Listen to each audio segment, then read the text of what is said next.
বুঝতে পারছো না গঙ্গায় মানে কি আমাকে ফেলে মারার চেষ্টা করতে এসছো তুমি? আরে ভাই চুলের মুঠি ধরে টেনে তুলে নেবো এখনই, চলো তুমি বসো। আরে না না বুঝতে পারছো না মানে একটা রিস্কি ব্যবস্থা আমার জন্য আরে করছো তুমি। ভাই এদিকে তো ধীরে মেয়ে আরে হয়ে দাঁড়াও, এই তো আমি চলে অনেক গেছে। রিস্কের মধ্যে আছি। ব্যাস আমি হাত ছেড়ে দিলাম, না না না হাত ছেড়ে দিলাম, হাত ছেড়ে দিলাম। দাঁড়াও দাঁড়াও আমি বসে নি ভাই আগে। আবার বসার জন্য অপেক্ষা করতে হবে।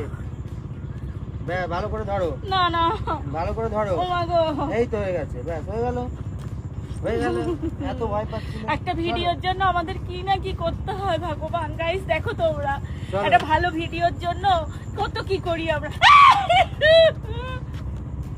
কেমন নড়ছে। ওটা আমি নামলাম বলে। এই বসে থাকো, বসে থাকো। এই, সরে যাচ্ছে।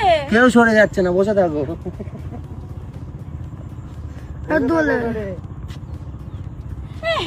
এই, কেউ সরে যাচ্ছে নড়ছে নড়ছে। না। আরে কিচ্ছু হবে না।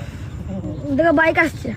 কেমন লাগছে ওখানে বসে বসে ঝুলতে? আর কি করলে তুমি, দেখো কি রকম আমাকে মানে মাছ এর মধ্যে এরকম ভাবে বসিয়ে দিয়ে এ চলে গেল। রাম, ভয় লাগছে নাকি? হ্যাঁ? ভয় লাগে না? এখানে পুরো নরম মাটি, আমি যদি পড়ি পুরো একদম ইয়ে হয়ে যাব। তো ভালোই তো হবে, পাঙাশ মাছে গিলে নেবে তোমার। এই এত এর মধ্যে এত জলের আওয়াজ হচ্ছে কেন? হ্যাঁ ঢেউ আসছে, ঢেউ। তাড়াতাড়ি কর ভাই, তাড়াতাড়ি কর।